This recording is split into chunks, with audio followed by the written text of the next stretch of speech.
বিসমিল্লাহির রহমানির রহিম। আমি আমিনুল ইসলাম সৌরভ। আজকে আলোচনা বাংলা ব্যাকরণ ভাষা নিয়ে। এখন ভাষা, এক নম্বরে আমি ভাষার ক্ষেত্রে লিখতে পারি মানুষ মনের ভাব প্রকাশ করার জন্য যে মাধ্যম ব্যবহার করে ওইটাকে ভাষা বলে। যেমন মানুষ মনের ভাব প্রকাশ করার জন্য যে মাধ্যম ব্যবহার করে ওইটাকে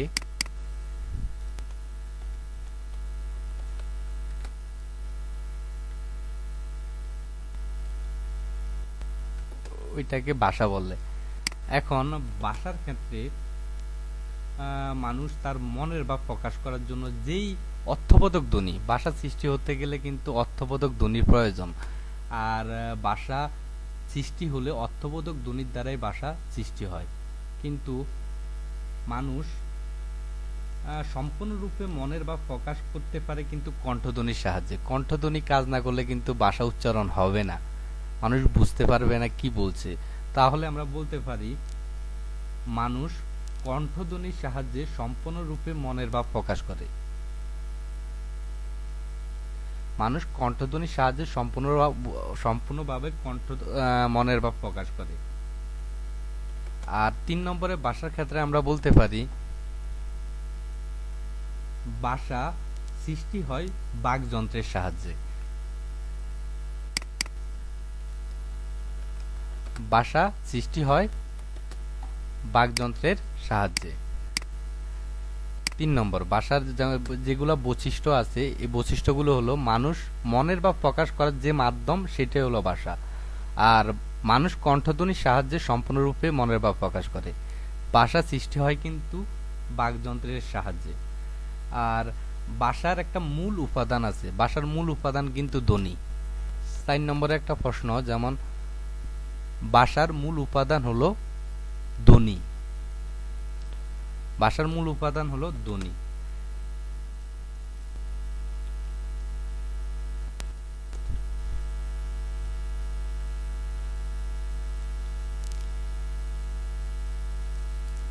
যেমন আরো কিছু প্রশ্ন আছে, যেমন আমরা যে বাংলা ভাষা কথা বলি, যেমন আমরা যে বাংলা ভাষা কথা বলি, এই বাংলা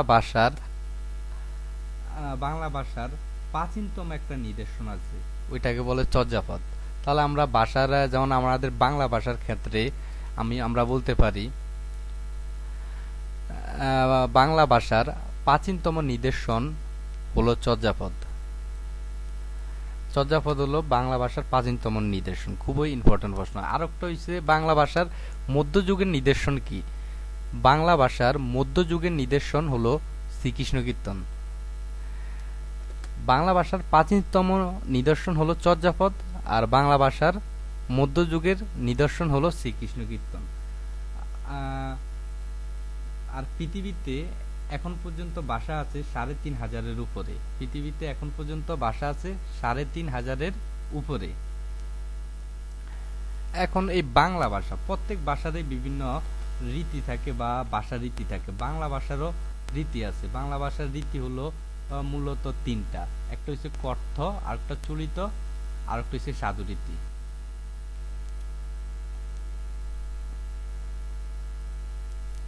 আমি লিখলাম বাংলা ভাষা। বাংলা ভাষা, এই বাংলা ভাষা রীতি আছে ২টা। একটা আছে লৈখিক, আর একটা রীতি আছে লৈখিক বা লেখ্য রীতি। একটা আছে লৈখিক বা লেখ্য রীতি। আর ২ নম্বরে আরেকটা রীতি আছে মৌখিক বা কথ্য রীতি। এই ২টা রীতি আছে ভাষার। একটা হচ্ছে লৈখিক, আর একটা হচ্ছে মৌখিক।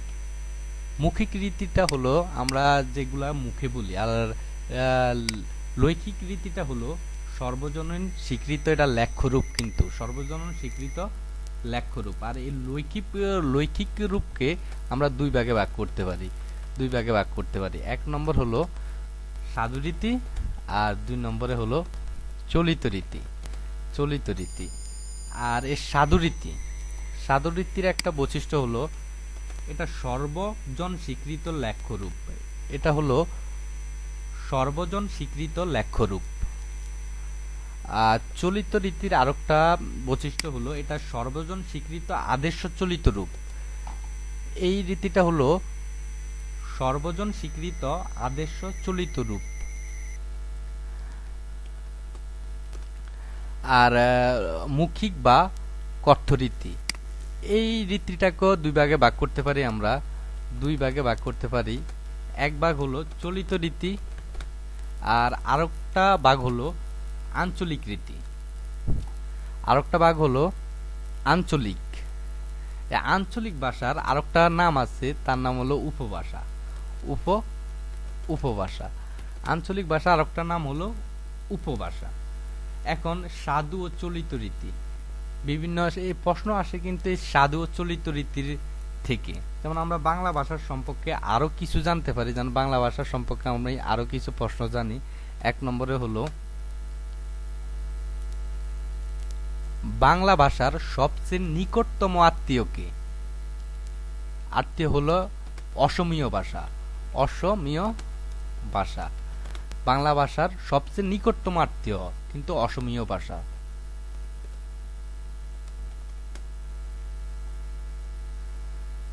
রাজা রামমোহন রায়ের বাংলা ব্যাকরণের নাম কি? রাজা রামমোহন রায়ের বাংলা ব্যাকরণের নাম হলো গৌড়ীয় ব্যাকরণ। গৌড়ীয় ব্যাকরণ। গৌড়ীয় ব্যাকরণ। বাংলা ভাষা সম্পর্কে আমি আরো কিছু জানতে পারি। বাংলা ভাষার উৎপত্তি কোন ভাষা বংশ থেকে হয়েছে? যেমন যদি প্রশ্ন আসে বাংলা ভাষার উৎপত্তি কোন ভাষা বংশ থেকে হয়েছে, তাহলে উত্তর হবে ইন্দ্র ইউরোপীয়। ইন্দ্র ইউরোপীয় বংশ থেকে, ভাষা বংশ থেকে বাংলা ভাষার উৎপত্তি হয়েছে। আর যদি প্রশ্ন আসে বাংলা ভাষা কোন শাখা থেকে এসেছে, তাহলে উত্তর হবে শতম। বাংলা ভাষা এসেছে শতম শাখা থেকে। আর যদি প্রশ্ন আসে, যেমন প্রশ্নের উপরে উত্তর চেঞ্জ হয় নগদে, প্রশ্ন যা করবে উত্তর তাই দিতে হবে। যেমন যদি প্রশ্ন আসে বাংলা ভাষা মূলত এসেছে কোথায় থেকে? বাংলা ভাষা মূলত এসেছে প্রাকৃত থেকে। যদি প্রশ্ন আসে বাংলা ভাষা সরাসরি এসেছে কোথায় থেকে, তাহলে হবে বঙ্গ কামরূপী থেকে। যেমন এই যে এই ভাষা নিয়ে কতগুলা প্রশ্ন, ঠিক এক একটা প্রশ্ন এক এক রকম। বাংলা ভাষার সবচেয়ে নিকটতম আত্মীয় হলো অসমীয় ভাষা। রাজা রামমোহন রায়ের বাংলা ব্যাকরণের নাম গৌড়ীয় ব্যাকরণ। বাংলা ভাষার উৎপত্তি কোন ভাষা বংশ থেকে হয়েছে? ইন্দো ইউরোপীয়। বাংলা ভাষার কোন শাখা থেকে এসেছে? শতম। বাংলা ভাষা মূলত এসেছে কোথায় থেকে? প্রাকৃত থেকে। বাংলা ভাষা সরাসরি এসেছে কোথায় থেকে? বঙ্গ কামরূপী থেকে। যেমন আরো কিছু প্রশ্ন হতে পারে, যেমন যদি প্রশ্ন আসে, যেমন এক নম্বর আবার দিলাম, যদি প্রশ্ন আসে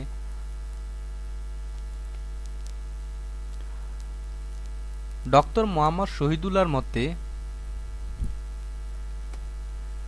বাংলা ভাষার উৎপত্তি হয়েছে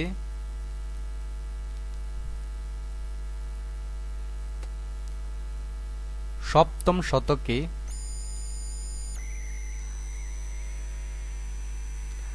আর যদি প্রশ্ন আসে ডক্টর সুনীতি কুমার চট্টোপাধ্যায়ের মতে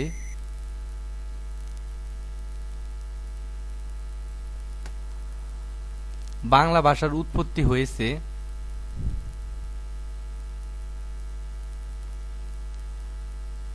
দশম শতকে। ডক্টর মোহাম্মদ শহীদুল্লাহর মতে বাংলা ভাষার উৎপত্তি হয়েছে কিন্তু সপ্তম শতকে। আর ডক্টর সুনীতি কুমার চট্টোপাধ্যায়ের মতে বাংলা ভাষার উৎপত্তি হয়েছে দশম শতকে। আর ডক্টর মোহাম্মদ শহীদুল্লাহ মতে বাংলা ভাষা এসেছে গরি প্রাকৃতি থেকে। বাংলা ভাষা এসেছে গরি প্রাকৃতি থেকে।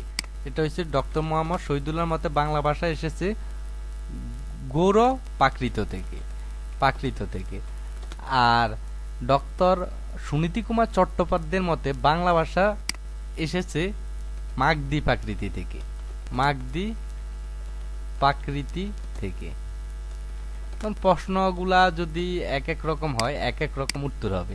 যেমন যদি বলে ডক্টর মোহাম্মদ শহীদুল্লাহর মতে, তাহলে হবে সপ্তম শতকে, আর এসেছে গুরি বাংলা ভাষা এসেছে গৌর প্রাকৃত থেকে।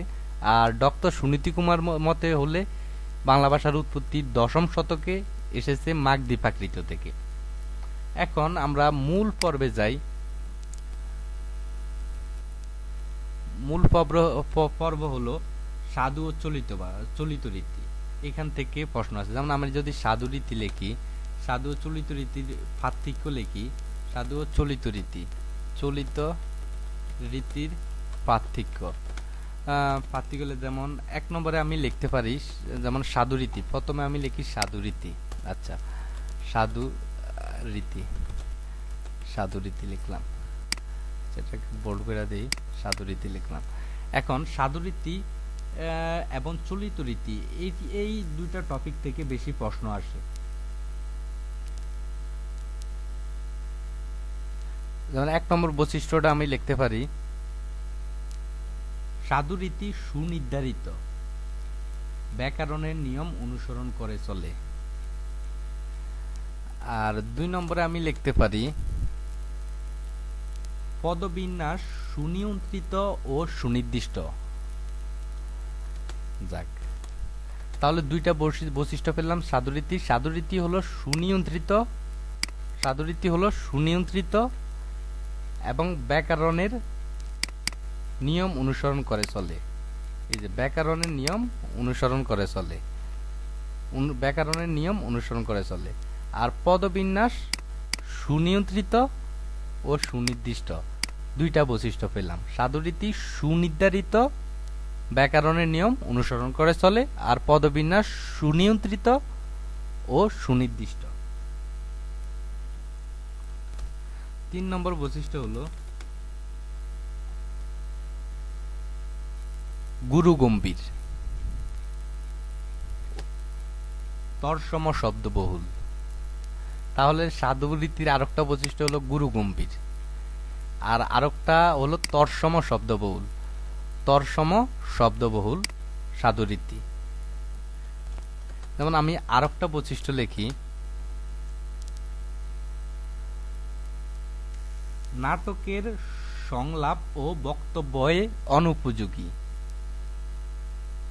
তাহলে সাধু রীতি নাটকের সংলাপ ও বক্তব্যে অনুপযোগী, এর 4 নম্বর বৈশিষ্ট্য। 5 নম্বর বৈশিষ্ট্য হলো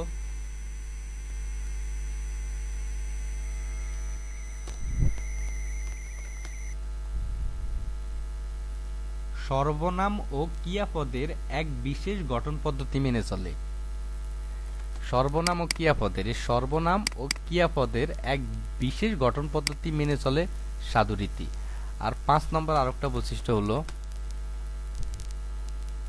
সর্বজন স্বীকৃত লেখ্যরূপ।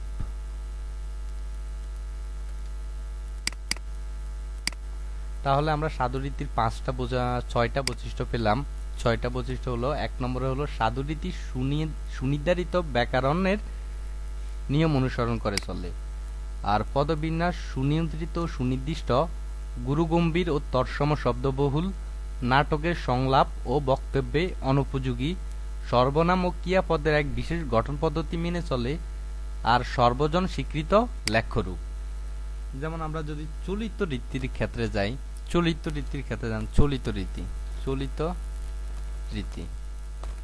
রীতি নিয়ে কিছু যেমন লিখি। যেমন চলিত রীতি 1 নম্বরে আমি লিখতে পারি, যেমন আমি 1 নম্বরে লিখলাম যেমন চলিত নীতি নিয়ে আলোচনা করি। যেমন 1 নম্বরে চলিত রীতি থেকে কি ধরনের প্রশ্ন আসতে পারে। চলিত রীতির প্রবর্তক কে? আচ্ছা, কে না দিয়ে আমি লিখি চলিত রীতির প্রবর্তক প্রমোদ চৌধুরী। আর প্রমোদ চৌধুরীর একটা বিখ্যাত পত্রিকা আছে, পত্রিকার নাম হলো সবুজপত্র, প্রকাশিত হয়েছে 1914 সালে। 1914 সালে প্রকাশিত হয়েছে সবুজপত্র পত্রিকা। আর 2 নম্বরে আরেকটা জিনিস হলো চলিত রীতির ক্ষেত্রে চলিত রীতি পরিবর্তনশীল। তাহলে 2 নম্বর বৈশিষ্ট্য হলো চলিত রীতি পরিবর্তনশীল। চলিত রীতি পরিবর্তনশীল, কারণ আমরা এখন যে চলিত রীতি ব্যবহার করি হয়তো আরো 10 বছর 100 বছর পরে এরকম থাকবে না। মানুষের বিভিন্ন কালের বিবর্তনে চলিত রীতি কিন্তু পরিবর্তন হবে, ভাষারও পরিবর্তন হবে। কারণ 100 বছর আগে যেই ভাষাটা ছিল চলিত রীতিতে, এই ভাষাটা মানুষের ধীরে ধীরে কিন্তু পরিবর্তন হচ্ছে। আরো 100 বছর গেলে ভাষাটা আরো পরিবর্তন রূপ লাভ করবে। কারণ আরেকটা বৈশিষ্ট্য লেখে আমি চলিত রীতির, তদ্ভব শব্দবহুল। তাহলে চলিত রীতির প্রবর্তক আমি বলছি প্রমোদ চৌধুরী, আর চলিত রীতি হলো পরিবর্তনশীল, আর তদ্ভব শব্দবহুল। তদ্ভব শব্দবহুল। যেমন আমি আরেকটা বৈশিষ্ট্য লিখি, বৈশিষ্ট্য হলো চলিত রীতি সংক্ষিপ্ত ও সহজবোধ্য। চলিত রীতি হলো সংক্ষিপ্ত, আরেকটা হলো সহজবোধ্য। আরেকটা বৈশিষ্ট্য লিখি আমি,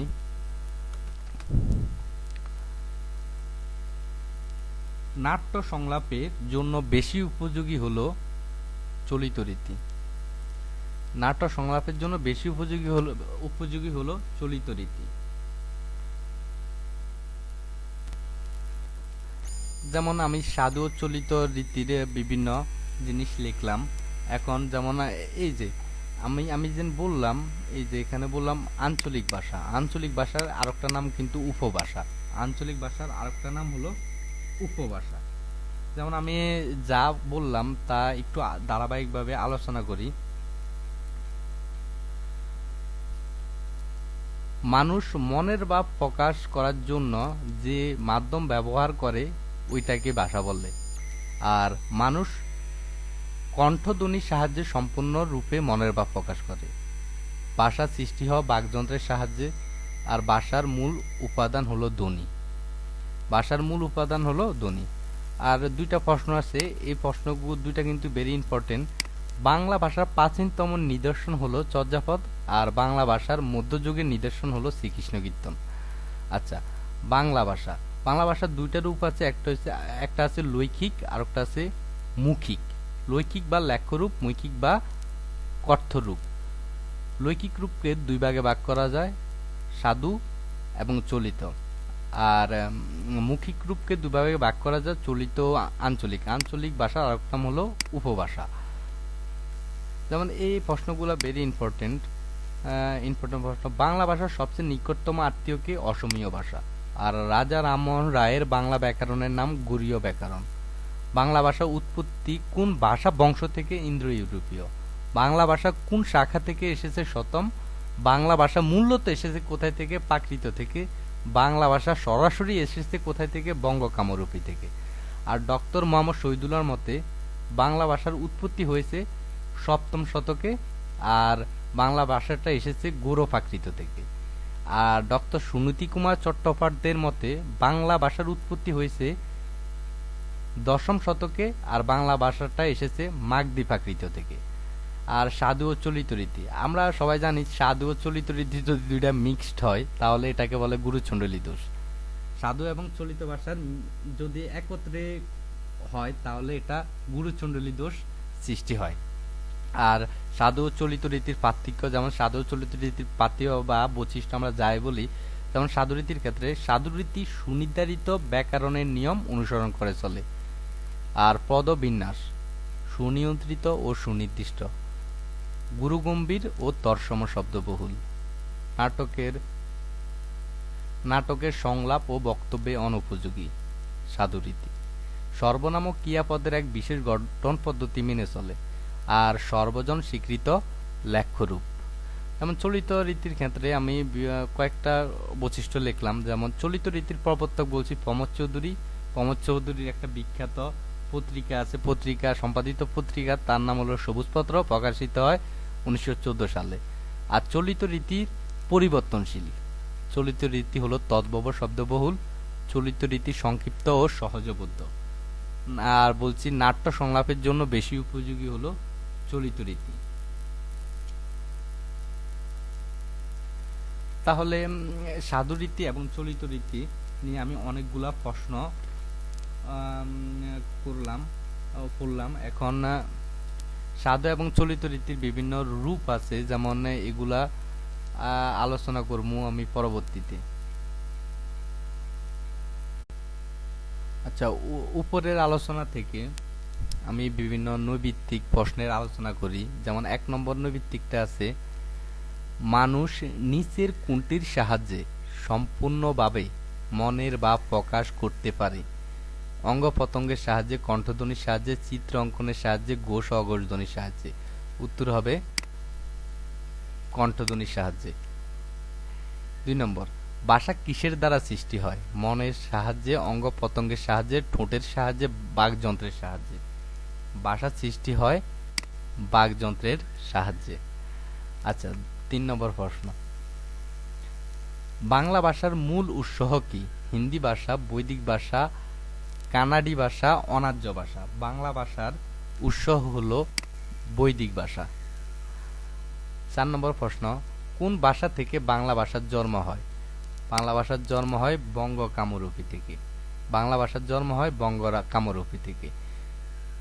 মনের ভাব প্রকাশের প্রধান বাহন কোনটি? মনের ভাব প্রকাশের প্রধান বাহন হলো ভাষা। আচ্ছা, আরেকটা প্রশ্ন হলো, যেমন বাংলাদেশ ছাড়া আর কোন অঞ্চলের মানুষের সর্বজনীন ভাষা বাংলা ভাষা? আসছে আসাম, পশ্চিমবঙ্গ, গুজরাট, উত্তরপ্রদেশ। উত্তর হবে পশ্চিমবঙ্গ। আচ্ছা, 7 নম্বর প্রশ্ন, ভাষা কি? উচ্চারণের প্রতীক, কণ্ঠের উচ্চারণ, ভাব প্রকাশের মাধ্যম, ধ্বনি সুমিষ্টি। ভাষা হলো ভাব প্রকাশের মাধ্যম। আচ্ছা, বাংলা ভাষা ও সাহিত্যের প্রাচীন নিদর্শন কোনটি?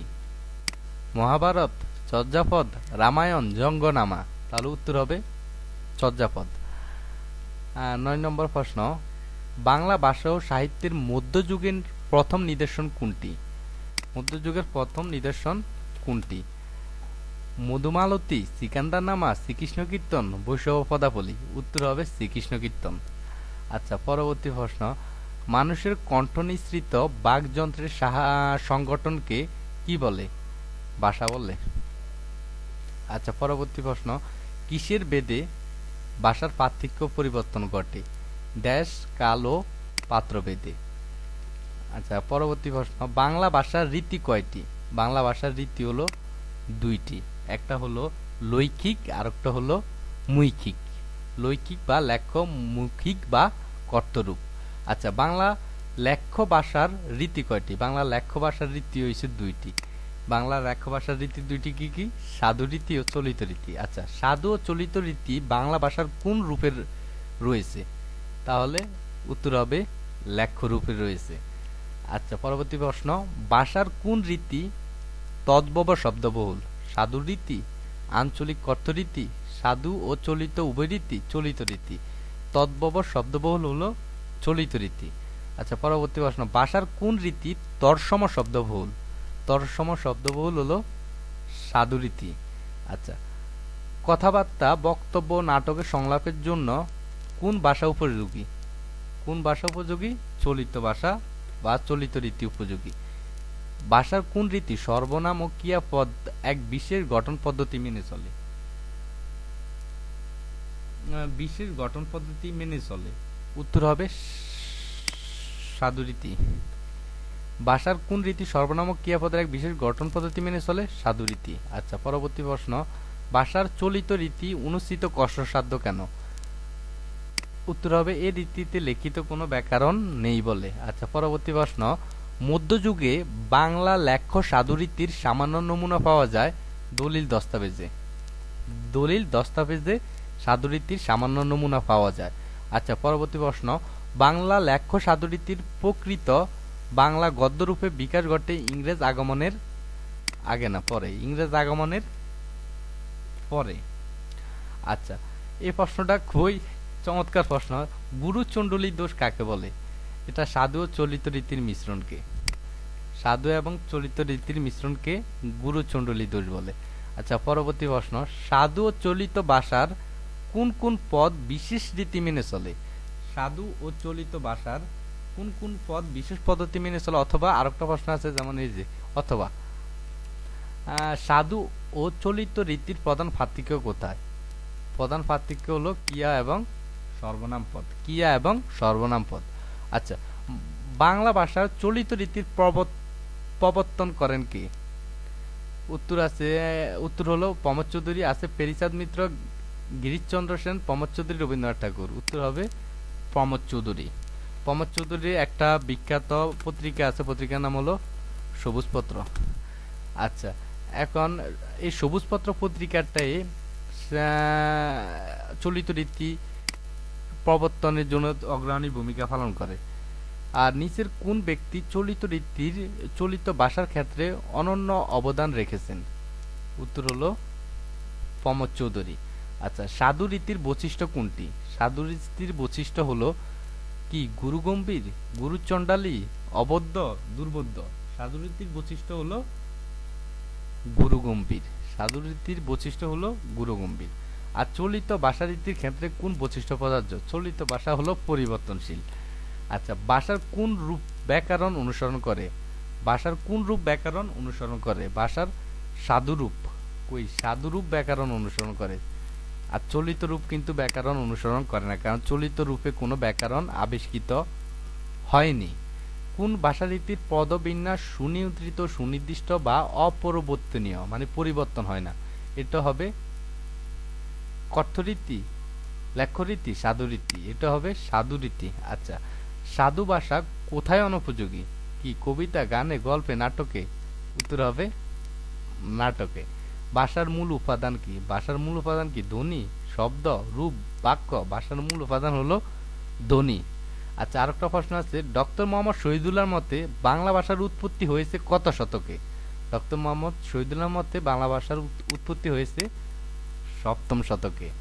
আরেকটা প্রশ্ন আছে, ডক্টর সুনীতি কুমার চট্টোপাধ্যায়ের মতে বাংলা ভাষার উৎপত্তি হয়েছে কত শতকে? বাংলা ভাষার উৎপত্তি হয়েছে 10ম শতকে। ডক্টর মোহাম্মদ শহীদুল্লাহর মতে বাংলা ভাষার উৎপত্তি হয়েছে কি? বঙ্গকামরূপী থেকে, গরীয় প্রাকৃত থেকে, ভাষা বংশ থেকে, মাগধী প্রাকৃত থেকে? উত্তর হবে গরীয় প্রাকৃতি থেকে। আচ্ছা, ডক্টর সুনীতি কুমার চট্টোপাধ্যায়ের মতে বাংলা ভাষার উৎপত্তি হয়েছে মাগধী প্রাকৃতি থেকে। আর আঞ্চলিক ভাষার অপর নাম কি? আঞ্চলিক ভাষার অপর নাম সবাই জানি, বা আঞ্চলিক ভাষার অপর নাম হলো কি কি কি হবে? উপভাষা। আঞ্চলিক ভাষার অপর নাম উপভাষা। আচ্ছা, ধন্যবাদ সবাইকে ভিডিওটি দেখার জন্য। আশা করি সবাই উপকারে আসবে। পরবর্তীতে আমি হয়তোবা আরেকটা ভিডিও করব এই ভাষা নিয়ে। ভিডিওটা অনেক মানে দীর্ঘ হয়েছে, সেজন্য আমি আর ভিডিও করলাম না। আশা করি নেক্সট টাইম আরেকটা ভিডিও করব এই ভাষার উপরে। আচ্ছা, আল্লাহ হাফেজ, ভালো থাকবেন সবাই।